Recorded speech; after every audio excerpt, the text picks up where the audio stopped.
तत्सत। परम मंगलमय विश्वरूप परमात्मा और परमात्मा स्वरूप तत्वदर्शी सद्गुरुदेव के चरणों में हार्दिक नमन करते हुए पुण्यग्राम जरिया गांव के जो भाई बहन यहाँ उपस्थित हैं, किसी कार्य व्यस्तता के कारण जो यहाँ उपस्थित नहीं हो सके हैं, उन सभी का एवं क्षेत्रीय ग्रामों से आए हुए अभिन्नाथ स्वरूप पुण्यवान सभी भाइयों का हार्दिक अभिवादन है। आज के प्रारंभ की वेला में हम यही कहना चाहते हैं कि जिन महानुभावों ने, जो श्रेष्ठ वरिष्ठ नागरिक हैं यहाँ के, पुष्पमाला से मेरा स्वागत किया है, उसके योग्य तो मैं नहीं हूँ, पर पुष्पमालाओं से स्वागत करके हमारे उत्साह को ही बढ़ाया है। पुष्पमाला वापिस लौट आने का कारण यह है, जितना आप हमें देते हो, हमें भी चाहिए कि हम उतना ही ज्ञान के रूप में आपको देवें। आज कलयुग में ये प्रथा बदल गई है, हम सबसे लेना तो चाहते हैं पर देना कुछ नहीं चाहते। इसलिए पहले तो पुष्पों का ही आदान प्रदान करेंगे कि जो पुष्प द्वारा हमें आप स्वागत करते हो, वैसा ही हम आपका स्वागत पुष्प द्वारा करें। इसके बाद जो ज्ञान यहाँ हम आपको देंगे तो आप लेना और उसके अनुसार व्यवहार में, मानव जगत के व्यवहार में उस ज्ञान का आचरण करना, मानव जगत को उद्धार करने के लिए। मानवता में अति विषम भेद हो गया है। आज मानव मानव को छूता नहीं है, जबकि हम जानवरों को छूते हैं, कुत्ते को छूते हैं, गधे को भी छूते हैं, परंतु ये मानव मानव को छूता नहीं है। और जो हमारे भाई बहन चाहते हैं कि हम आपके बीच में बैठें, चाहते हुए भी हम उन्हें हमारे बीच में नहीं बैठालना चाहते हैं। ये सनातन धर्म की प्रथा नहीं है।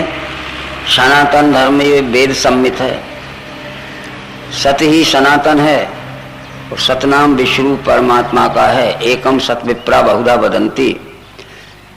जब तक हम सत को नहीं जानेंगे तब तक सनातन धर्मी नहीं हो सकते, और सनातन धर्मी जो ना होगा वह भी ईश्वर को नहीं जानता है, केवल शब्दों में अपने को सनातन धर्मी कहता है। व्यवहार में सनातन धर्म दिखना चाहिए। बंधुओं, इस विश्व प्रकृति के अखंड मंडलाकार घूमते हुए अनादिकाल से जो चक्र चल रहा है, उत्पत्ति स्थिति लय, उसमें 4 युगों का दृश्य भी स्वाभाविक दिखता है, जिसे सतयुग, त्रेता, द्वापर और कलयुग हम कहते हैं। वर्तमान समय में हम कलयुग में बैठे हैं। इस चारों युगों में, इस संपूर्ण मानव जगत में अनेक बार उत्क्रांति अपक्रांति का दृश्य दिखता है। उत्क्रांति का दृश्य उसे कहते हैं जब संपूर्ण जगत की मानवता ईश्वर और धर्म के नाम में एकात्मता के प्रेम में जुड़ जाती है, भेदभाव छूट जाता है, भक्तिमय जुड़ जाती है। और अपक्रांति का दृश्य उसे कहते हैं जिस समय संपूर्ण जगत की मानवता अनेक प्रकार के मतभेद में बढ़ जाती है, एकात्मता टूटकर हम मत पंथ संप्रदायों और जाति पाति में टूट टूट कर विभाजित हो जाते हैं।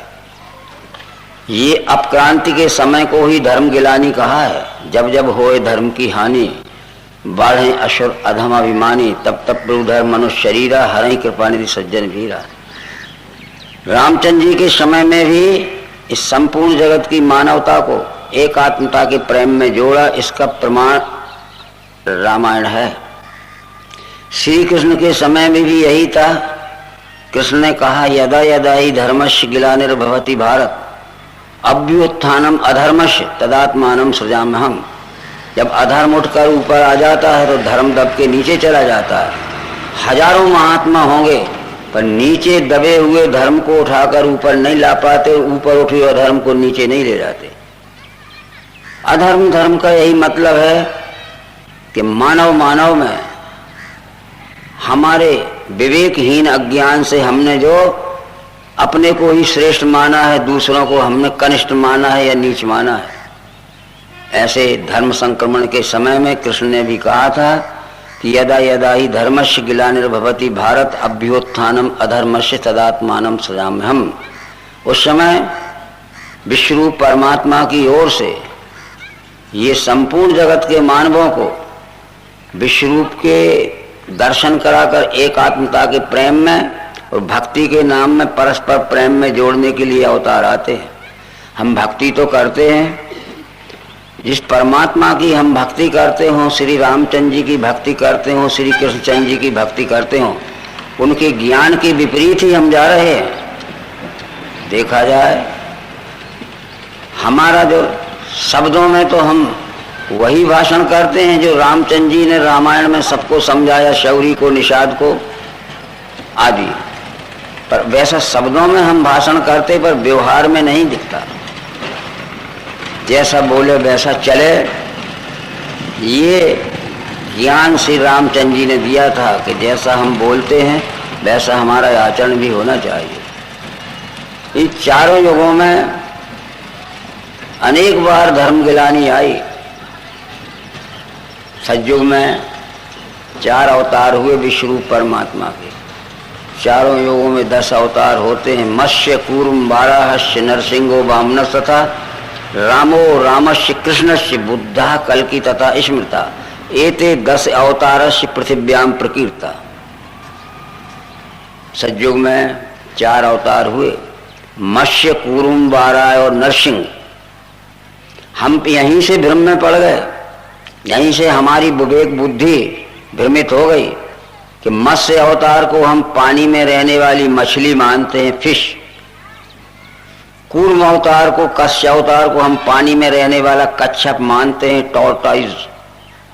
और वाराह अवतार को हम सड़क पर घूमने वाले सूकर का अवतार मानते हैं। ये मत्स्य, कूर्म और वाराह ये क्षत्रियों के कुल के नाम है, पुराणों में लिखा है। ये मत्स्य, कूर्म, वाराह आदि क्षत्रियों के कुल के नाम है। ये अर्जुन का समधी विराट राजा विराट मत्स्य कुल का क्षत्रिय था। भीष्म पर्व के 13वें अध्याय में महाभारत में लिखा है कि मत्स्यराज विराट अपने मत्स्य वंशियों के सहित और सेना को लेकर पांडवों की सहायता करने के लिए कुरुक्षेत्र के मैदान में आए थे। तो मत्स्य वंशियों के सहित आए थे, बहुत सी मछलियां लाए होंगे। क्या मछलियां युद्ध करेंगी? कूर्म वंश भी, ये कूर्म वंश जो हुआ था जिसमें आगे चल के विश्वामित्र हुए थे, गाधी राजा का पुत्र था विश्वामित्र। कूर्म ये क्षत्रियों का कुल है। कूर्म या कश्यप ये पानी में रहने वाला कछुआ नहीं है, इसलिए उस वंश के वंशज आज भी हमारे देश में हैं। कूर्मी, ये कूर्म अवतार के वंशज हैं। जैसे रघु कभी हो गया होगा, पर रघुवंशी आज भी है हमारे देश में। पर हमने गलती से, अवतार मनुष्य में ही हो सकता है, किसी अन्य योनि में नहीं हो सकता। वाराह भी क्षत्रियों का कुल है। ये 4 अवतार सतयुग में हुए, गंगा के किनारे हुए, हरिद्वार से ऋषिकेश तक हुए और धर्म स्थापना का काम इन्होंने किया कि मानव विवेक बुद्धिशील प्राणी है। विवेक बुद्धिवान होने के कारण मानव को मानव से द्वेष नहीं करना चाहिए। उनने समन्वयता के प्रेम में जोड़ा। परंतु एक बात जरूर थी, दूसरा अवतार हुआ कूर्म, उसने भी यही काम किया। ये अवतारों का काम है कि मानवता को ईश्वर और धर्म की एकात्मता के प्रेम में जोड़ना। आज हम सब मानव लोग ईश्वर की एकात्मता के प्रेम में नहीं जुड़े और धर्म की एकात्मता के प्रेम में नहीं जुड़े। हमने अनेक मत पंथ संप्रदाय बना लिए, हमने अपने मन का ईश्वर मान लिया। अवश्य ही तुलसीदास ने कहा रामायण में कि दम्भ निज मत कल्प कर प्रकट किए बहुपंथ। ये दम्भ कहते हैं अज्ञानी लोगों ने, दम्भी लोगों ने जरिया बनाने के लिए बहुत से पंथ बनाए हैं। पंथों से संसार का उद्धार कभी नहीं हो सकता। इस तरह से ये 4 अवतार गंगा किनारे हुए।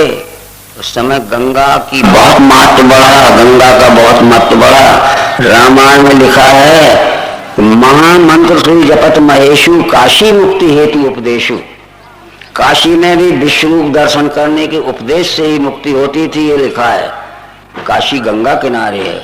उस समय शंकर जी ने ये विश्व रूप दर्शन कराने वाला ज्ञान काशी महानगर से ये दिव्य दृष्टि के द्वारा सबको विश्व ही परमात्मा ये पहचान कराई। महामंत्र सुई जपत महेशु काशी मुक्ति हेतु उपदेशु। काशी मरत जंतु अवलोकी जासु नाम बल करहूं विषय की।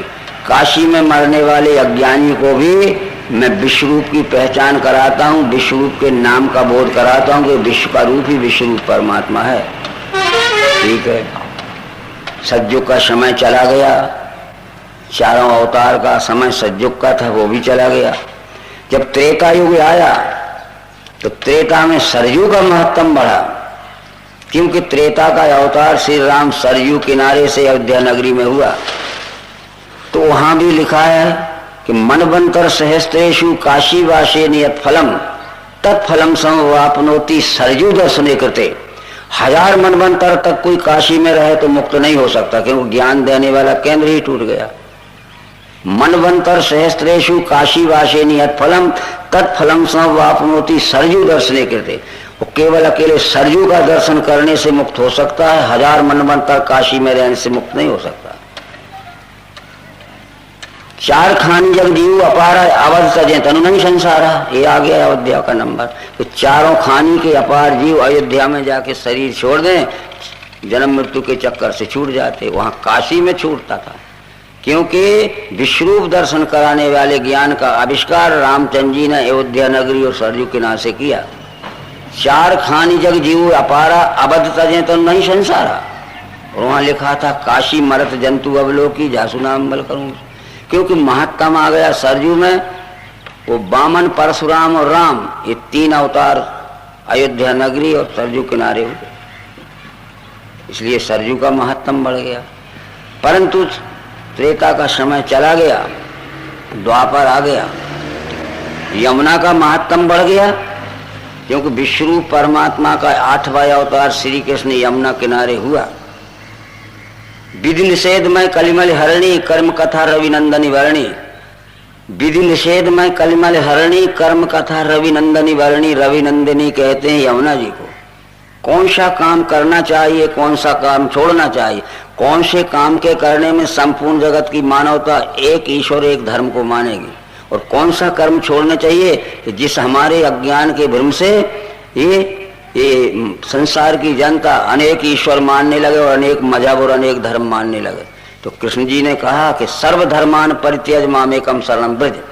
अर्जुन, तू सब धर्मों को छोड़कर, जाति के पाति के छुआ के छूट के, इन सब धर्मों को छोड़कर एक ही धर्म धारण कर। एक ही धर्म यह है कि धारणा धर्म इत्याहु तद धर्म धार्यते प्रजा। जो धारण किया जाता है उसे धर्म कहते हैं। तत् धर्म धार्यते प्रजा, हर एक मनुष्य को धर्म धारण करना है। ये विश्व का रूप ही विश्व रूप परमात्मा है। ये दिव्य दृष्टि के सिद्धांत से हमारे बुद्धि में विश्व रूप का निश्चय धारण हो जाना यह ज्ञान स्वरूप धर्म है, और फिर उसके अनुसार आचरण करना यह कर्म स्वरूप धर्म है। शरीर या दुम खल धर्म साधनम, धर्म साध्य करने का एकमात्र साधन यह शरीर है।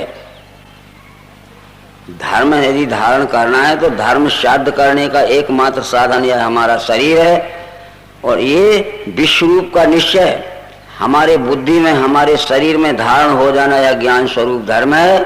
इसलिए विधि निषेध में कलिमल हरणी कर्म कथा अभिनंदन वर्णी। और कृष्ण जी ने भी गीता में कह दिया कि सर्वधर्मान परित्यज मामेकम शरणं, छोड़ के सभी धर्म ये धारण करके विश्वरूप का ब्रूही विश्वरूप परमात्मा अपनी बुद्धि में इस निश्चय को धारण करो।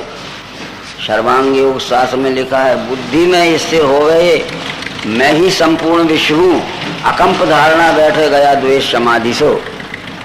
समाधि की अवस्थाएं अखंड रहने लगे, अनन्यता मिली, उसको वेदों का सार भी मिला। तो हम इस विश्वरूप का निश्चय धारण करेंगे जब धर्मज्ञ हो सकते हैं। चला गया द्वापर, कलयुग आ गया। कलयुग का महत्व नर्मदा में आ गया। सतयुग में गंगा, त्रेता में सरयू, द्वापर में यमुना, और कलयुग में नर्मदा में सारा महत्व आ जाएगा। भविष्य पुराण में लिखा है, स्कंद वायु पुराण और ब्रह्म पुराण में लिखा है कि अब कलयुग का वर्चस्व नर्मदा के हाथ में आएगा, तो गंगा सरयू और यमुना 3-3 वर्ष में अपना भी जो वहाँ जाएंगे पाप समर्पण करके, वो भी 3 वर्ष में गंगा यमुना और सरयू नर्मदा में आएगी नहाने के लिए। इसलिए हम कुछ प्रमाण देते हैं। भविष्य पुराण में लिखा है कि मनवंतर सहस्त्रेषु काशीवासिने, भविष्य पुराण में लिखा है 5 सहस्र वर्षेषु विगत कलि भविष्यति नवम बुद्ध रेवा तट जायते मानुषेश भी। जब कलयुग के 5000 वर्ष चले जाएंगे तो विष्णु परमात्मा का 9वां अवतार नर्मदा किनारे आएगा। जब कलयुग के 5097 वर्ष चले गए हैं, जो 9वां अवतार आ गया है वो भगवान श्री मायरन चेतन जी हैं। अवतार के अनेक नाम होते हैं।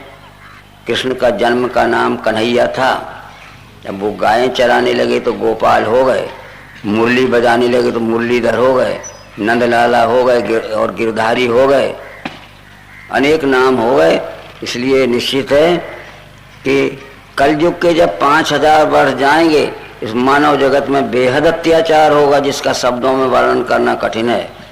आज 5097 वर्ष चले गए हैं, इस मानव जगत की क्या दशा हो रही है कि तीनों युगों में जितना अत्याचार नहीं हुआ सतयुग त्रेता द्वापर में, अकेले कलयुग में उससे 4 अत्याचार हो रहा है। इसलिए मनुष्यों की बुद्धि में जो भ्रम होगा, जो उन्माद होगा, जो पागलपन सा छा जाएगा, मनुष्यों की बुद्धि का उन्माद और भ्रम दूर करने के लिए 9वां अवतार नर्मदा किनारे आएगा। पर आएगा कब? कलयुग के 5000 वर्ष जाने के बाद आएगा। कहाँ? नर्मदा किनारे। और एक पहचान और बताई है भागवत महापुराण के 12वें स्कंद के 2 अध्याय में। जो भागवत सप्ताह हम सुनते होंगे, ये बातें बताई नहीं जाती। भागवत पुराण के 12वें स्कंद के 2 अध्याय में और विष्णु पुराण के 4थे अंश में 4थे कांड में और महाभारत के वन पर्व में लिखा है कि यदा सूर्यस्य चंद्रस्य यदा तिष्ठो बृहस्पति एक रसौ समेष्यन्ति प्रपश्यति तदा कृतौ। जिस समय सूर्य चंद्र और गुरु ये तीनों ग्रह पुष्य नक्षत्र के एक राशि के एक स्थान में आएंगे, उस दिन सतयुग शुरू होगा। बस इसलिए सन 1942 के 2 अगस्त के दिन सूर्य चंद्र और गुरु ये तीनों ग्रह पुष्य नक्षत्र के एक राशि के एक स्थान में आए, एक दिन रहे। ये तीनों ग्रह सैकड़ों वर्ष में इकट्ठे नहीं हो पाए थे। कभी सूर्य चंद्र आता था, उसके साथ में मंगल घुस जाता था, कभी सूर्य गुरु आता तो शनि और शुक्र चला जाता था, कभी ये चंद्र और गुरु आता था तो उसके साथ में मंगल चला जाता था, बुध चला जाता था या किनारे निकल जाते थे। पर 1942 के 2 अगस्त के दिन सूर्य चंद्र गुरु ये तीनों ग्रह पुष्य नक्षत्र के एक राशि के एक स्थान में थे, एक दिन रहे, उस दिन सतयुग शुरू हुआ। ये भागवत के ही हम श्लोक आपको बता रहे हैं। भागवत पुराण के 12वें स्कंद के 2 अध्याय में लिखा है यदा सूर्यस्य चंद्रस्य यदा तिष्ठो बृहस्पति एक रासौ समेष्यन्ति प्रपश्यति तदा कृतौ। जिस समय सूर्य चंद्र गुरु ये तीनों ग्रह पुष्य नक्षत्र के एक राशि के एक स्थान में आएंगे, उस दिन सतयुग शुरू होगा। परंतु दूसरी बात उसमें ये आई है कि ये तीनों ग्रह इस संसार को प्रकाश देने वाले हैं। सूर्य दिन में प्रकाश देता है और चंद्रमा रात में प्रकाश देता है, गुरु तो दिन रात प्रकाश देता। तीनों ग्रह इकट्ठे हुए। जब कोई बड़ा आयोजन होता है, कोई बहुत बड़ा काम शुरू होता है, तो उतनी ही बड़ी विभूति उसका उद्घाटन करने आती है, उसका शुभारंभ करने आती है। तो भागवत में लिखा है इत्यम कलो गत प्राये जनेतु खर धर्मणि धर्मत्राणाय सत्वेन भगवान अवतरसति। सतयुग का शुभारंभ करने के लिए, उद्घाटन करने के लिए 9वां अवतार आएगा। ये मायरन चेतन आ चुका है। आप ये कहोगे कि अवतार आ गया, हमें पता ही नहीं है, तो निश्चित है कृष्ण जी का जब जन्म हुआ था तो छुपाना पड़ा था उनको। इसके बाद भी कंस को कहीं से उसका पता लग गया था, तो 1-1 वर्ष के बच्चे राज भर के मरवा दिए थे उसने। कृष्ण को नंद बाबा के यहाँ छुपाना पड़ा था। नंद ये कंस राज्य के अंतर्गत जागीरदार थे। जागीरदार राजा की बरोबरी का रहता है, टक्कर का रहता है। इसलिए नंद के घर में नहीं घुस सकता था, नहीं तो महीनों लड़ाई हो जाती। तब पूतना को भेजी थी कि तू अपने स्तन में तीक्ष्ण जहर लगा और यशोदा से कृष्ण को मांग के पिला देना, तो वो जहर पी के मर जाएगा। परंतु जो विभूति जिस कार्य के लिए परमात्मा की ओर से भेजी जाती है, वो उस कार्य के को पूरा नहीं करती जब तक उसको कोई भी एक बाल विवाह का नहीं कर सकता। कृष्ण जी तो अवतार का काम करने आए थे और कृष्ण जी ने कह दिया, भगवत गीता के 9वें अध्याय के 2-3 श्लोक देखें हम और फिर 32वां श्लोक देखें। कृष्ण जी कहते हैं भगवत गीता के 9वें अध्याय में, जिसका ज्ञान होने से छूटेगा भवबंध से, वो गुह्य ज्ञान विज्ञान देता हूँ अद्वेष्टु। जिस विश्व परमात्मा का ज्ञान होने से तुम परमात्मा संबंधी सब प्रकार की भ्रमग्रसित मानंदी से छूटेगा, वो गुह्य ज्ञान विज्ञान देता हूँ अद्वेष्टु। वो अत्यंत रहस्यमय उस गूढ़ विज्ञान को मैं तुझे दे रहा हूँ। राज विद्या राजगुह्य पवित्रमिदमुत्तमं प्रत्यक्षावगमं धर्मं सुसुखम कर्तव्यम। इस विद्या का नाम राज विद्या है। जब राज विद्या इसलिए है कि परमात्मा दर्शन का राज, परमात्मा दर्शन का भेद, परमात्मा का रहस्य दिव्य दृष्टि से ही खुलता है। और राज विद्या नाम इसलिए है कि जब तक राजकारण चलाने वाले लोग इस विश्वरूप दर्शन कराने वाले ज्ञान को नहीं अपनाएंगे, तब तक राजकारण सफल नहीं हो सकता। आज देखो सैकड़ों पार्टियां हैं, कृष्ण जी ने और रामचंद्र जी ने जो दिव्य दृष्टि से विश्वरूप दर्शन कराया अपने भक्तों को, इनसे राजकारण चलाने वाले सब अनभिज्ञ हो गए हैं और फिर अपने अपने स्वार्थ के लिए सब ये स्वार्थमय जीवन बिता रहे। परंतु इसलिए निश्चित है कि जिन्हें इस धर्म में श्रद्धा नहीं है वे परंतप मेरी प्राप्ति बिना घूमे सदा संसार चक्र में। जिसे इस धर्म में श्रद्धा नहीं है वे परंतप। हे अर्जुन, मैं जो कह रहा हूं कि विश्वरूप का निश्चय ही हमारी बुद्धि में धारण हो जाना ये ज्ञान स्वरूप धर्म है, उसके मुताबिक फिर विश्व के साथ व्यवहार करना ये हमारा कर्म स्वरूप धर्म है ज्ञान।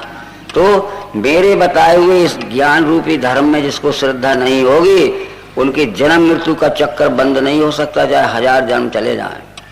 परंतु वो 9वें अध्याय के 32वें श्लोक में क्या कह रहे हैं कि मां मही पार्थ व्यापाश्यपापी योनिया स्त्रियो वैश्य तथा सूदर्श्यप्यांति पराम गतिम।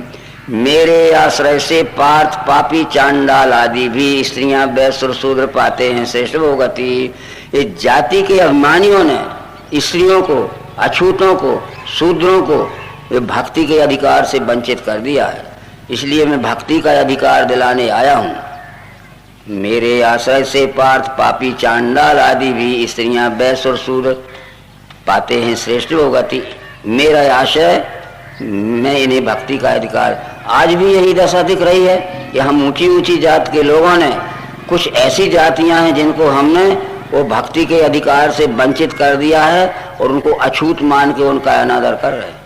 मित्रों, अवश्य धर्म गिलानी हो गई है कि मानव मानव के साथ देखिए क्या ऊंच नीच का व्यवहार कर रहा है, जबकि हम जानवरों को भले ही छू लेते हैं। यही बात श्री रामचंद्र जी के जीवन चरित्र में आती है। कई बार हमने सुना होगा, रामायण पढ़ा भी होगा, उसमें लिखा है कि जब रामचंद्र जी चित्रकूट में निवास किया था तो वो ऊंच नीच मध्यम नर नारी लहाई दरस निज निज अनुहारी, सावधान सब ही सन्मान ही सकल सराहत कृपा निधान। ऊंच नीच मध्यम स्त्री पुरुष सबको राम बुलाने लगे, जीवित अवस्था में बुलाने लगे। परंतु खेद है इस बात का, उनके चले जाने के बाद जीवित अवस्था में रामचंद्र जी जो काम करते थे, ऊंच नीच मध्यम स्त्री पुरुषों को बुलाकर सावधानी से बैठालते थे। हमने उनके उस ज्ञान मार्ग को छोड़ दिया है और हम ही बड़े बड़े लोग बैठते हैं, दूसरे हमारा पास बैठने को तरसते हैं। ऊंच नीच मध्यम नर नारी लहाई दरस निज निज अनुहारी, सावधान सब ही सन्मान ही सकल सराहत कृपा निधान। रामचंद्र जी सबको बुलाते थे और सावधानी से आदर से सबको बैठालते थे, इसलिए रामचंद्र जी की प्रशंसा होती थी, सराह होना होती थी। परंतु रामचंद्र जी के छोटे भाई भरत शत्रुघ्न जब चित्रकूट में श्री रामचंद्र जी से मिलने गए तो वहां भी हम पढ़ते हैं, लोक वेद सब भांतहु नीचा, जासु छाछ सोए ले वहीं सींचा, ते हरियंक राम लघु भ्राता मिले सकल परिपूरित गाता। जाति अभिमानियों को जिनकी छाया पड़ने पे भी छूट लग जाती थी, शरीर छूने पे नहीं, और स्नान करना पड़ता था, ऐसे अछूत लोगों से राम के छोटे भाई भरत जी प्रसन्नचित होकर छाती से लपेट के मिले। क्या ये रामायण हमने नहीं पढ़ा है? राम के नवधा पाठ भी करते हैं, घर घर रामायण पढ़ते हैं नहा धो के कि हमें पुण्य मिल जाएगा। अरे रामायण पढ़ने मात्र से पुण्य नहीं मिलेगा। राम में रामचंद्र जी का जो ज्ञान है, जो गुण है, जो चरित्र है, राम के ज्ञान के अनुसार, रामचंद्र जी के गुण के अनुसार, रामचंद्र जी के चरित्र के अनुसार हम चलेंगे तब पुण्य मिलेगा। उन्होंने अछूतों ने कोल की रात भिल्ल बनवासी मधुसूचि सुंदर स्वाद सुधासी, वो कोल की रात भिल्ल जो बनवासी थे, अछूत थे, वो भरत जी से मिलने आए। उन्होंने खाने को भी दिया। उनके पास धातु के पात्र नहीं थे तो झाड़ के पत्तों के दोने बना के लाए, उनमें लाए भर भर पर्ण फुटी रचरूरी कंद मूल फले अंकुर जूरी। खाया सबका दिया हुआ, सबसे भेदभाव रहते हो के मिले। तो जब वो देखा भरत जी ने ये गरीब लोग हैं, दिन भर की कमाई तो यहाँ ले आए हैं, लौट के घर जाएंगे, इनके घर में खाद्य सामग्री ना होगी तो इनके बाल बच्चे भूखे सो जाएंगे, तो इनको कुछ पैसे दे दिए जाएं। दे मोल बहु मोल न ले ही फेरत राम दुहाई दें। अरे हमने पैसे लेने के लिए थोड़ी आपको दिया, आपने हमें छू भी लिया, आपने हमारा छुआ खा लिया, ये पैसे वापस लीजिए। पैसे वापस कर रहे तो राम दुहाई देते थे। राम की दुहाई यानी जय श्री राम, ये दुहाई थी। हम शब्दों में तो जय श्री राम कहते हैं और वाणी में तो हम बड़े कुशल हैं, वाणी में बड़े सच्चाई से बोलते, वाणी के बड़े ईमानदार हैं, पर कर्म में हम बेईमान हैं और मन में कुटिल हैं। इसलिए राम भक्ति का नाता इससे नहीं जुड़ सकता भाइयों। कर्म वचन मन छाड़ छल भजई मोह निष्काम, तिनके हृदय कमल में करो सदा विश्राम। ये राम स्वयं कहते हैं, कर्म से, वचन से और मन से जो छल कपट छोड़कर संसार का व्यवहार चलाते हैं, उनके हृदय में मेरा निवास रहता है। कर्म वचन मन छाड़ छल भजहि मोह निष्काम, तिनके हृदय कमल में करो सदा विश्राम। कर्म वचन मन छाड़ छल जब लग जन न तुम्हार, तब लग कुशल न जीव कहें करे कोटि उपचार। कर्म से, वचन से और मन की तीनों की ईमानदारी से चलकर जब तक इस संसार का व्यवहार नहीं चलाता है, तब तक है जीव परम सुख शांति नहीं पा सकता है। करे कोटि उपचार, करोड़ों प्रकार के पूजा पाठ करे, ये सब रामायण का वृतांत है। तो हम राम का नाम लेते हैं, कृष्ण का नाम लेते हैं, पर रामचंद्र जी के ज्ञान गुण और कर्म से और कृष्ण